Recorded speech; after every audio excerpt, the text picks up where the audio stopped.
서울의 한 작은 아파트에서 박중호는 창밖을 바라보며 깊은 한숨을 내쉬었다. 서울의 밤하늘은 어둡고 고요했으나 그의 마음속은 소용돌이치는 감정으로 가득했다. 78세의 나이에도 그는 여전히 매일 아침 6시에 일어나 규칙적인 생활을 유지했다. 오랜 습관은 쉽게 사라지지 않았다. 박중호의 아파트는 깔끔하게 정돈되어 있었지만 어딘가 생기가 없었다. 벽에 걸린 가족 사진들은 오래전 추억을 담고 있었고 그 속에는 웃고 있는 새 아이와 이제는 존재하지 않는 가족의 모습이 담겨 있었다. 이혼 후 홀로 세 자녀를 키우며 살아온 그의 인생은 결코 쉽지 않았다. 아버지, 약은 챙겨 드시고 계세요. 한 달에 한 번 걸려오는 장남 민석의 전화가 그나마 그의 일상의 작은 위안이 되었다. 하지만 그마저도 의무적인 안부 인사처럼 느껴질 때가 많았다. 걱정 마라. 나는 괜찮다. 박중호는 항상 같은 대답을 했다. 자식들에게 짐이 되고 싶지 않았다. 그들은 이미 바쁜 자신들의 삶을 살고 있었고 노인이 된 아버지는 그저 가끔 생각나는 존재에 불과했다. 박중호는 평생 열심히 일했다. 작은 건설 회사를 운영하며 돈을 모아 작은 빌딩 한 채를 마련했고 그것이 지금 그의 생활을 유지하는 월세 수입원이 되었다. 물질적으로는 부족함 없는 노후였지만 그의 영혼은 메말라가고 있었다. 사회는 그를 단지 늙은이, 할아버지로만 대했고 지하철에서 양보받는 자리는 그에게 나이 든 것에 대한 상기일 뿐이었다. 박중호 씨, 오늘도 참석하셨네요. 노인복지센터의 이소영 사회복지사가 반갑게 인사했다. 박중호는 무표정한 얼굴로 고개를 끄덕였다. 일주일에 2번, 그는 이곳에 와서 시간을 보냈다. 적어도 집에 혼자 있는 것보다는 나았다. 그날 복지센터는 평소와 달리 활기찼다. 해외 대학생들이 봉사활동으로 방문한다고 했다. 박중호는 별로 관심이 없었다. 젊은이들의 일시적인 선행이 자신의 삶을 어떻게 바꿀 수 있을까 생각했다. 안녕하세요, 할아버지. 갑작스러운 밝은 목소리에 박중호는 고개를 들었다. 그의 앞에는 환한 미소를 지닌 젊은 여성 둘이 서 있었다. 그들의 피부는 어둡고 빛났으며 눈은 크고 맑았다. 저는 지연이고 이쪽은 미나예요. 저희는 서울대학교에서 공부하는 유학생이에요. 더 키가 큰 여학생이 서툰 한국어로 말했다. 그녀의 목소리에는 독특한 억양이 있었지만 그 진심은 확실히 전달되었다. 나이지리아에서 왔어요. 한국 문화와 한국 노인분들을 공경하는 마음을 배우러 왔어요. 미나라고 소개한 여학생이 덧붙였다. 그녀는 조금 더 작고 통통했지만 눈빛은 똑같이 친절했다. 박중호는 무뚝뚝하게 고개를 끄덕였다. 하지만 마음속으로는 조금 놀랐다. 아프리카에서 온 학생들이 왜 한국의 노인들에게 관심을 가질까? 게다가 그들의 한국어 실력이 꽤 괜찮았다. 할아버지, 저희가 오늘 함께 시간을 보내도 될까요? 할아버지의 이야기를 듣고 싶어요. 지연이 부드럽게 물었다. 평소라면 박중호는 거절했을 것이다. 하지만 이상하게도 그날은 달랐다. 이 낯선 외국인 학생들의 관심이 진심으로 느껴졌고 그는 오랜만에 누군가가 자신의 이야기를 듣고 싶어한다는 기분을 느꼈다. 앉거라. 그는 간단히 말했다. 두 여학생은 기쁘게 그의 양옆에 앉았다. 그렇게 시작된 만남은 예상치 못한 방향으로 발전했다. 처음에는 단순한 질문과 대답이었지만 점차 대화는 깊어졌다. 박중호는 자신도 모르게 오랫동안 말하지 않았던 이야기를 털어놓기 시작했다. 아내와의 이혼, 혼자서 새 아이를 키운 고단한 시간들, 그리고 자녀들이 성장한 후 느끼는 공허함까지. 정말 대단하세요, 할아버지. 새 아이를 혼자 키우셨다니. 미나가 감탄했다. 우리 아버지도 비슷한 경험이 있어요. 하지만 우리 문화에서는 남자가 아이를 혼자 키우는 것이 매우 어려워요. 지연이 덧붙였다. 박중호는 처음으로 미소 지었다. 젊은 시절 세탁기가 없어 손빨래를 하며 아이들 옷을 세탁했던 기억, 요리를 배워가며 서툴게 아이들 밥을 차려줬던 날들, 그 모든 것이 쉽지 않았지만 지금 생각하면 가장 소중한 시간이었다. 할아버지는 정말 강한 분이시네요. 그리고 카리스마 있으세요. 미나가 수줍게 말했다. 박중호는 놀랐다. 누가 78세 노인에게 카리스마라는 말을 하겠는가? 그는 작은 웃음을 터뜨렸다. 오랜만에 나온 웃음이었다. 그날 이후 지연과 미나는 정기적으로 복지센터에 찾아왔고 특히 박중호를 찾았다. 그들은 한국어 실력을 향상시키기 위해 노력했고 박중호는 자신도 모르게 그들의 선생님이 되었다. 그는 올바른 한국어 표현을 가르쳐주고 한국의 역사와 문화에 대해 이야기해 주었다. 할아버지, 저희가 만든 김치찌개 맛보실래요? 어느 날 미나가 작은 통을 들고 나타났다. 그것은 완벽한 맛은 아니었지만 박중호는 오랜만에 누군가가 정성껏 준비한 음식을 먹는 기분이 좋았다. 시간이 흐를수록 박중호는 이 두 젊은 여성들에게 점점 더 애착을 느꼈다. 그들은 단순한 봉사자가 아니었다. 그들은 진심으로 그의 이야기에 귀 기울이고 그의 조언을 소중히 여기며 그의 존재 자체를 인정해 주었다. 오랜만에 박중호는 자신이 누군가에게 필요한 사람이라는 느낌을 받았다. 할아버지, 복지센터 말고 다른 곳에서도 만날 수 있을까요? 저희가 할아버지 집에 방문해도 될까요? 지연이 조심스럽게 물었다. 박중호는 잠시 망설였다. 그의 아파트는 오랫동안 외부인에게 공개되지 않은 사적인 공간이었다. 하지만 그는 점점 더 이 두 젊은 여성들을 신뢰하게 되었고 결국 동의했다. 그의 아파트를 방문한 지연과 미나는 정성껏 준비한 식사를 가져왔고 함께 식사를 하며 더 깊은 대화를 나눴다. 박중호는 자신의 젊은 시절 사진들을 보여주었고 그들은 진심으로 관심을 보였다. 할아버지, 정말 멋진 분이셨네요. 지금도 멋지시지만요. 미나가 젊은 시절 박중호의 사진을 보며 감탄했다. 그렇게 몇 달이 지났다. 박중호의 일상은 완전히 달라졌다. 그는 더 이상 창밖만 바라보며 시간을 보내지 않았다. 지연과 미나와의 만남을 위해 옷을 갖추어 입고 머리를 단정히 하고 때로는 그들을 위해 한국 전통 음식을 준비하기도 했다. 그의 눈에는 다시 생기가 돌아왔다. 아버지, 요즘 표정이 밝아 보이세요. 무슨 좋은 일 있으세요? 오랜만에 방문한 둘째 딸 수진이 물었다. 그냥 좋은 친구들을 만났다.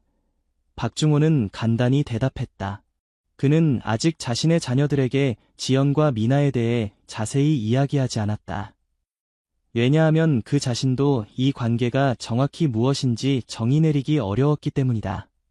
어느 봄날 벚꽃이 만발한 한강공원에서 세 사람은 함께 시간을 보내고 있었다. 박중호는 오랜만에 소풍 나온 기분이었다. 지연과 미나는 그를 위해 도시락을 준비했고 그들은 벚꽃 아래에서 이야기를 나누며 웃고 있었다. 할아버지, 아니, 중호씨, 지연이 갑자기 정중하게 말했다. 저희가 할아버지께 말씀드릴 것이 있어요. 박중호는 그들의 진지한 표정을 보고 긴장했다. 혹시 그들이 한국을 떠나야 하는 상황이 되었을까? 갑자기 가슴이 쓰라렸다. 저희 할아버지를 정말 좋아해요. 미나가 말했다. 그녀의 얼굴은 붉게 물들어 있었다. 그냥 친구나 가족처럼이 아니라 더 특별한 감정이에요. 지연이 이어 말했다. 박중호는 당황했다. 그는 귀를 의심했다. 이 젊은 여성들이 무슨 말을 하고 있는 것인가? 나는 78세 노인이다. 너희는 20대 초반이고 이게 무슨 농담이냐? 그는 혼란스러운 표정으로 물었다. 농담이 아니에요. 지연이 진지하게 답했다. 우리 나이지리아에서는 나이 차이가 중요하지 않아요. 마음이 중요해요. 할아버지는 저희에게 너무 소중한 분이에요. 할아버지의 지혜, 인내, 그리고 강인함. 모든 것이 저희를 매료시켰어요. 미나가 덧붙였다. 박중호는 말문이 막혔다. 그는 이런 상황을 상상해 본 적이 없었다. 자신이 누군가에게, 그것도 이렇게 젊고 아름다운 여성들에게 로맨틱한 감정의 대상이 될 수 있다는 생각은 꿈에도 하지 않았다. 이건 말도 안 된다. 너희는 내 손녀뻘이다. 그는 떨리는 목소리로 말했다. 사랑에는 나이가 중요하지 않아요. 지연이 확신의 찬 목소리로 말했다. 우리는 진심이에요. 그리고 미나가 조금 머뭇거리다가 말을 이었다. 우리 나이지리아에서는 한 남자가 여러 명의 여성과 함께하는 것이 가능해요. 저희는 서로 질투하지 않아요. 저희는 이미 이야기했고 함께 할아버지를 사랑하기로 했어요. 박중호는 충격을 받았다. 이것은 그가 알고 있는 모든 사회적 규범과 도덕적 기준을 넘어서는 이야기였다. 그는 자리에서 일어나 떨리는 다리로 몇 걸음 걸었다. 머릿속은 혼란스러웠다. 시간이 필요하시다면 기다릴게요. 지연이 조용히 말했다. 하지만 저희의 마음은 진심이에요. 그날 이후 박중호는 깊은 생각에 빠졌다. 그는 며칠 동안 지연과 미나의 연락을 받지 않았다. 그는 이 상황이 현실인지 아니면 외로운 노인의 망상인지 확신할 수 없었다. 아버지, 요즘 왜 그러세요? 어디 아프세요? 전화로 걱정하는 장남의 목소리가 들렸지만 박중호는 간단히 대답하고 전화를 끊었다. 그는 이 복잡한 감정을 어떻게 설명해야 할지 알 수 없었다. 일주일 후 박중호는 결심했다. 그는 지연과 미나에게 연락해 만남을 요청했다. 그들은 즉시 응했다. 내가 너희에게 할 말이 있다. 그는 진지한 표정으로 말했다. 나는 너희의 제안에 대해 많이 생각했다. 솔직히 말하면 처음에는 믿기 어려웠고 혼란스러웠다. 지연과 미나는 긴장한 표정으로 그의 말을 기다렸다. 하지만 내가 지난 몇 달 동안 너희와 함께한 시간은 내 인생에서 가장 행복한 시간이었다. 너희는 나에게 새로운 삶의 의미를 주었다. 그는 잠시 숨을 고르고 계속했다. 내가 이런 감정을 가질 자격이 있는지 모르겠다. 하지만 나도 너희를 생각하면 가슴이 따뜻해진다. 그것이 사랑인지는 확신할 수 없지만 미나의 눈에 눈물이 고였다. 지연은 조심스럽게 박중호의 손을 잡았다. 그런데 현실적인 문제가 있다. 한국에서는 이런 관계가 불가능하다.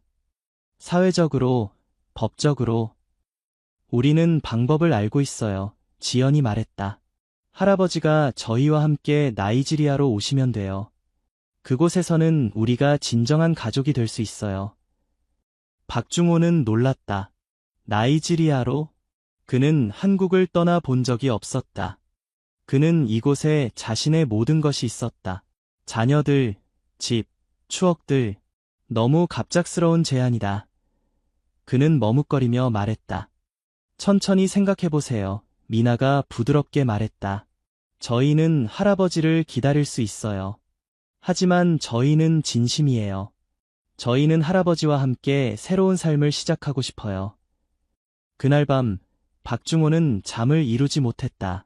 그는 창밖의 서울 야경을 바라보며 자신의 인생을 돌아보았다. 그는 항상 규칙과 의무에 따라 살아왔다.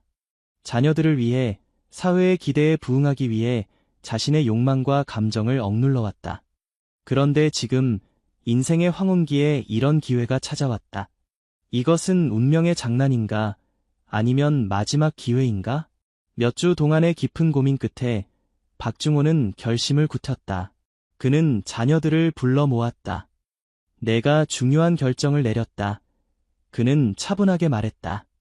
나는 나이지리아로 떠나기로 했다. 네. 나이지리아요. 장남 민석이 믿을 수 없다는 표정으로 물었다. 갑자기 왜요? 아버지, 무슨 일이 있으신 거예요? 수진이 걱정스럽게 물었다. 박중호는 깊게 숨을 들이마시고 지난 몇 달 동안 있었던 일을 모두 이야기했다.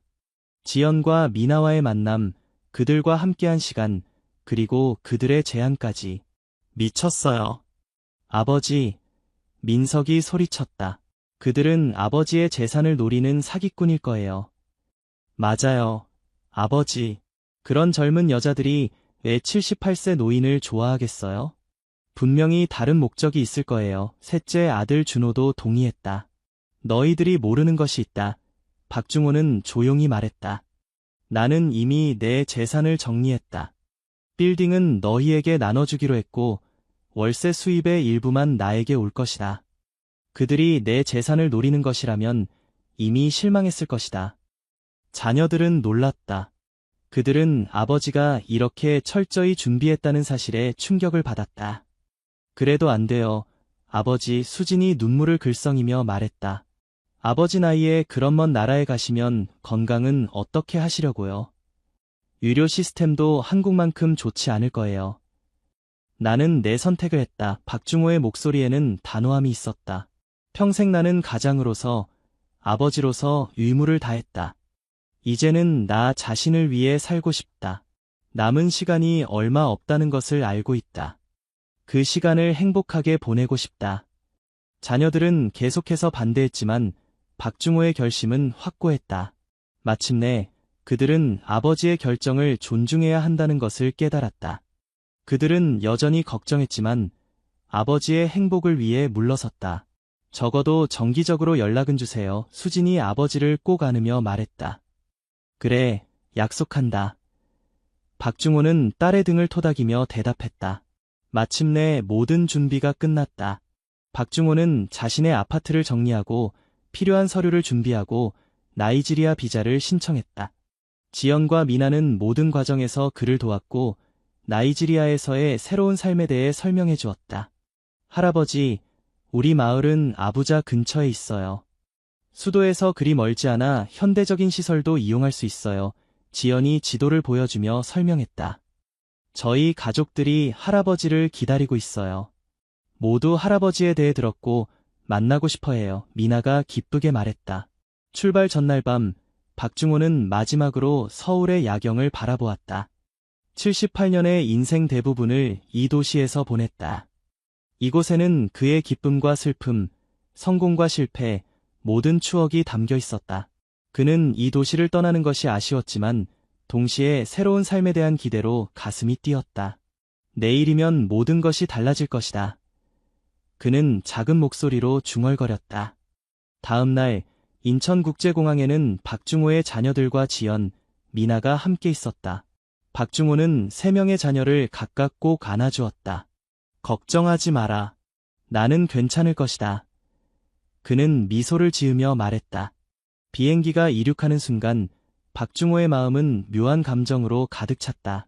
두려움과 기대, 슬픔과 설렘이 교차했다. 하지만 그는 지연과 미나의 손을 잡고 있었고 그들의 따뜻한 손길에서 힘을 얻었다.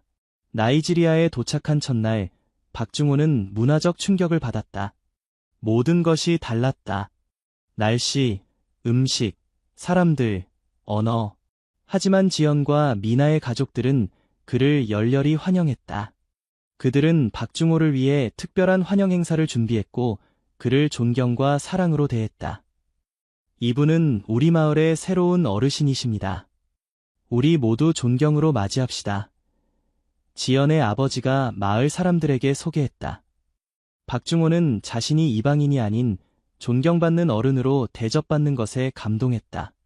한국에서는 단지 늙은이로 취급받았지만 여기서는 그의 나이와 경험이 존중받았다. 우리 마을에서는 나이든 어르신들이 가장 존경받아요. 미나가 설명했다. 할아버지는 여기서 중요한 분이에요. 처몇 달은 적응하는 시간이었다. 박중호는 새로운 환경, 음식, 기후에 익숙해져야 했다. 언어 장벽도 있었지만 그는 점차 기본적인 요르바어를 배우기 시작했다. 지연과 미나는 그의 적응을 돕기 위해 최선을 다했고 그들의 가족들도 그를 자신들의 일원으로 받아들였다. 전통적인 의식에 따라 박중호는 지연과 미나와 결혼했다. 그것은 한국에서는 상상할 수 없는 일이었지만 이곳에서는 자연스러운 문화적 관습이었다. 마을 사람들은 축하하며 그들의 결합을 축복했다. 이제 우리는 진짜 가족이에요. 결혼식 날 미나가 행복에 겨워 말했다. 박중호는 감격에 겨워 눈물을 흘렸다. 한국에서는 상상할 수 없었던 새로운 삶이 시작되었다. 박중호는 지연과 미나와 함께 작은 집에서 살기 시작했다. 그 집은 크지 않았지만 아늑하고 따뜻했다. 마을 근처에는 작은 상점들이 있었고 그들은 박중호의 경험과 지식을 바탕으로 작은 가게를 열기로 했다. 한국식 잡화점이었다. 한국에서 온 물건들을 팔면 어떨까요? 지연이 제안했다. 많은 사람들이 한국 문화에 관심이 있어요. 박중호는 동의했고 한국에서 정기적으로 물건을 들여와 판매하는 작은 사업을 시작했다. 한국의 라면, 과자, 화장품, 그리고 한류 관련 상품들은 현지인들에게 인기가 있었다. 특히 젊은이들 사이에서 한국 문화에 대한 관심이 높았기 때문에 그들의 가게는 점차 성공하기 시작했다. 할아버지, 아니 여보, 미나가 어느 날 수줍게 그를 불렀다. 그녀는 아직도 가끔 할아버지라고 부르곤 했다. 우리에게 기쁜 소식이 있어요. 박중호는 호기심 어린 표정으로 그녀를 바라보았다. 저, 임신했어요. 미나가 행복한 미소를 지으며 말했다. 박중호는 충격을 받았다. 78세의 아버지가 된다는 것은 상상조차 하지 못했다. 그는 한동안 말을 잇지 못했다. 괜찮으세요? 지연이 걱정스럽게 물었다. 나, 아버지가 된다고? 그는 마침내 중얼거렸다. 이게 가능한 일인가? 네, 의사 선생님이 확인해 주셨어요. 미나가 대답했다. 할아버지가 너무 놀라실까봐 걱정했어요. 박중호의 눈에서 눈물이 흘렀다. 그것은 두려움의 눈물이 아니라 감격의 눈물이었다. 그는 이미 3명의 자녀를 키웠지만 이번에는 완전히 다른 감정이었다. 그것은 마치 인생의 새로운 챕터가 열리는 것 같았다. 그러나 더 놀라운 소식이 기다리고 있었다. 몇 주 후, 지연도 자신이 임신했다는 사실을 알게 되었다. 두 여성이 거의 같은 시기에 임신한 것이다. 이게 어떻게 가능한 일이지? 박중호는 깊은 충격에 빠졌다. 그는 자신의 나이에 한 번의 임신도 기적이라고 생각했는데 2번이라니. 할아버지는 특별한 분이에요. 지연이 장난스럽게 말했다. 한국의 강한 기운을 가지고 계시나 봐요. 박중호는 웃음을 터뜨렸다. 그는 이 상황이 믿기지 않았지만 동시에 엄청난 행복감을 느꼈다. 78세의 쌍둥이 아버지가 된다니 누가 상상이나 했을까? 임신 소식은 마을 전체에 퍼졌고 모두가 이 특별한 일을 축하했다. 박중호는 지연과 미나를 더욱 소중히 여기며 그들이 편안하게 지낼 수 있도록 모든 노력을 기울였다. 그는 한국에서의 경험을 살려 임산부를 위한 특별한 음식을 준비하고 집안일을 도맡아 했다. 할아버지, 너무 무리하지 마세요. 지연이 걱정스럽게 말했다. 할아버지도 쉬셔야 해요. 괜찮다. 나는 아직 건강하다. 박중호는 미소 지으며 대답했다. 그는 실제로 나이지리아에 온 이후 더 건강해진 것 같았다. 새로운 환경, 행복한 결혼 생활, 그리고 아버지가 된다는 기대감이 그에게 활력을 주었다. 예정일이 다가오면서 박중호는 점점 더 긴장했다. 그는 한국의 자녀들에게 이 소식을 전하기로 결심했다. 처음에는 어떻게 말해야 할지 고민했지만 결국 직접적으로 이야기하기로 했다. 민서가, 내가 중요한 소식이 있다. 그는 영상통화로 장남에게 말했다. 나, 곧 아버지가 될 것 같다. 영상 속 민석의 표정은 완전히 얼어붙었다. 네, 무슨 말씀이세요? 지연과 미나, 둘 다 임신했다.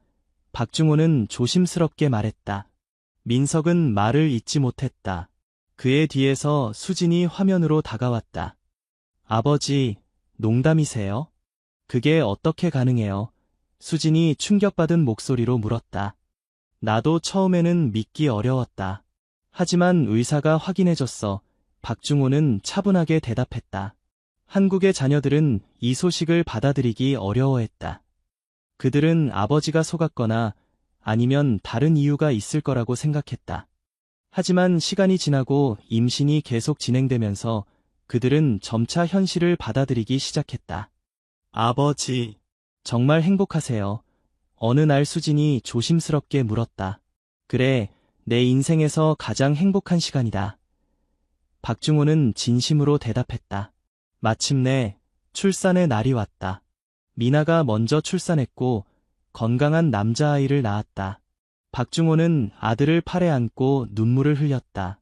정우라고 이름 지었어요. 미나가 피곤하지만 행복한 얼굴로 말했다. 한국 이름이에요. 며칠 후 지연도 출산했다. 그녀는 예쁜 여자아이를 낳았다. 미래라고 부를게요. 지연이 말했다. 우리의 미래를 상징하는 이름이에요. 박중호는 두 아이를 번갈아 안으며 이루 말할 수 없는 행복을 느꼈다. 78세의 새로운 아버지가 되는 것은 기적과도 같았다. 그는 자신이 이 아이들의 성장을 오래 지켜볼 수 없을 것이라는 것을 알았지만 그들과 함께할 수 있는 시간을 최대한 소중히 여기기로 했다. 내가 할 수 있는 한 최선을 다해 너희를 사랑하고 보살피마. 그는 두 아이에게 속삭였다. 새로 태어난 아이들의 소식은 한국의 자녀들에게도 전해졌다. 처음에는 그들도 받아들이기 어려워했지만 점차 아버지의 새로운 가족을 인정하기 시작했다. 아버지, 저희가 나이지리아에 방문해도 될까요? 어느 날 수진이 제안했다. 새로운 동생들을 만나고 싶어요. 박중호는 기뻤다. 그는 자신의 모든 자녀들이 서로 만나고 알게 되길 바랐다. 물론이지. 언제든지 환영한다. 그는 미소 지으며 대답했다. 시간은 빠르게 흘러갔다. 정우와 미래는 건강하게 자라났고 박중호는 그들을 위해 한국어를 가르치고 한국 문화에 대해 이야기해 주었다. 그는 아이들에게 자신의 지혜와 경험을 전하기 위해 노력했다. 아빠, 한국은 어떤 곳이에요? 3살이 된 미래가 어느 날 물었다.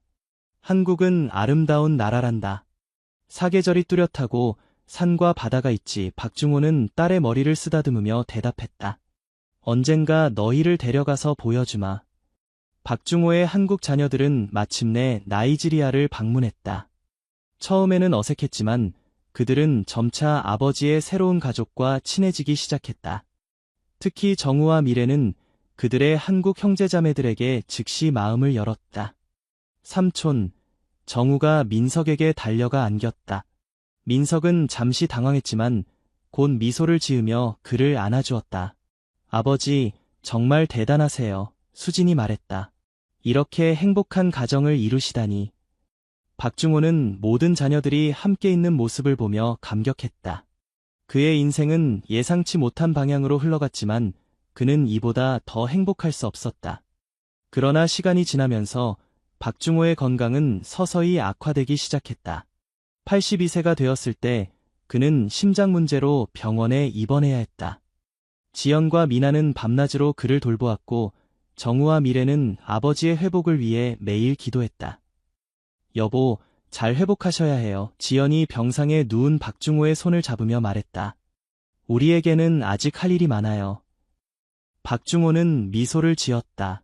그는 자신의 상태가 심각하다는 것을 알았지만 두려움은 없었다. 그는 마지막 4년간 그 어느 때보다도 행복하게 살았다.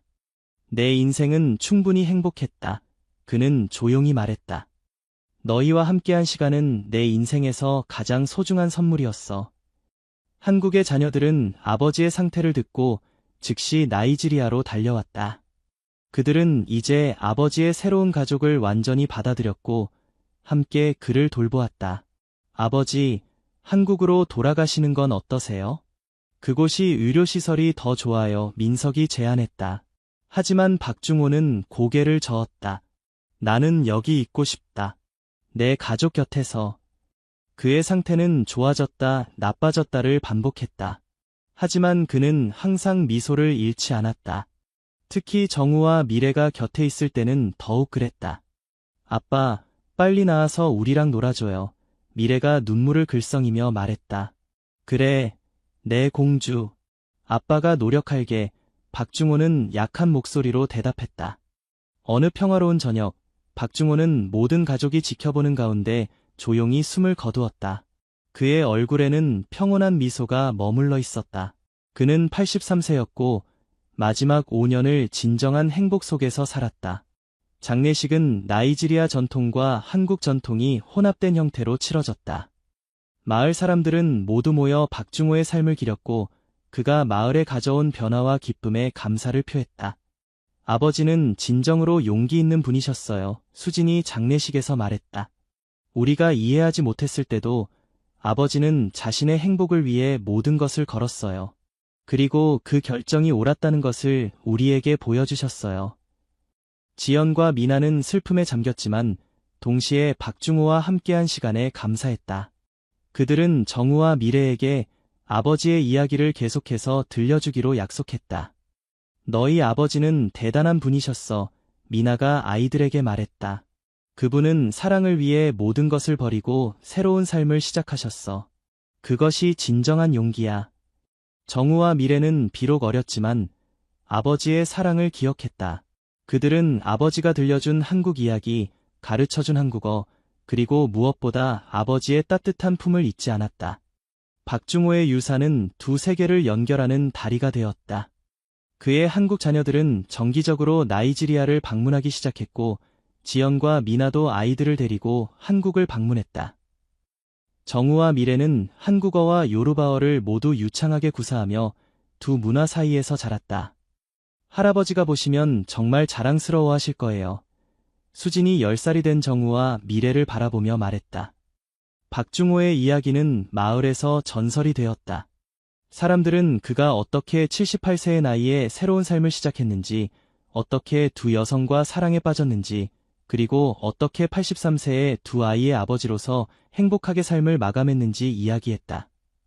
그의 이야기는 나이는 단지 숫자에 불과하며 진정한 행복은 관습과 편견을 뛰어넘는 용기에서 온다는 것을 보여주었다. 지연과 미나는 박중호의 한국 자녀들과 함께 그가 남긴 가게를 계속 운영했다. 그 가게는 점점 더 큰 성공을 거두었고 박씨 한국 잡화점이라는 이름으로 여러 지점을 열게 되었다. 그것은 한국과 나이지리아의 문화적 교류의 상징이 되었다. 정우와 미래가 자라면서 그들은 아버지의 이야기를 더 깊이 이해하게 되었다. 그들은 두 문화 사이에서 자라난 경험을 바탕으로 문화적 다양성과 이해를 증진시키는 일에 관심을 갖게 되었다. 아빠는 경계를 넘는 용기를 가지셨어요. 대학생이 된 미래가 자신의 에세이에 썼다. 그분은 우리에게 진정한 행복은 때로는 모험을 필요로 한다는 것을 가르쳐 주셨어요. 박중호의 삶과 선택은 많은 사람들에게 영감을 주었다. 그는 나이가 들어도 새로운 시작이 가능하다는 것, 사랑에는 나이와 문화적 경계가 없다는 것, 그리고 무엇보다 자신의 행복을 위해 용기를 내는 것의 중요성을 보여주었다. 마을 중앙에는 작은 공원이 조성되었고 그곳에는 박중호의 동상이 세워졌다. 동상 아래에는 그의 말이 새겨져 있었다. 세상이 이해하지 못하더라도 자신의 행복을 위한 용기를 가져라. 인생은 짧고 진정한 행복은 소중하다. 그의 이야기는 끝났지만 그가 남긴 사랑과 용기의 유산은 계속해서 살아있었다. 한국의 노인에서 나이지리아의 사랑받는 아버지로 박중호의 놀라운 여정은 많은 이들에게 인생의 새로운 가능성을 보여주는 이정표가 되었다. 아버지는 옳았어요. 어느 날 밤 수진이 지연과 미나에게 말했다. 행복은 때로 가장 예상치 못한 곳에서 찾아오네요. 세 여성은 미소를 교환하며 그들 모두의 삶을 변화시킨 한 남자를 생각했다. 박중호, 78세의 새로운 삶을 시작하고 83세의 완전한 행복 속에서 떠난 남자. 그의 이야기는 끝났지만 그가 남긴 사랑의 메시지는 영원히 계속될 것이다.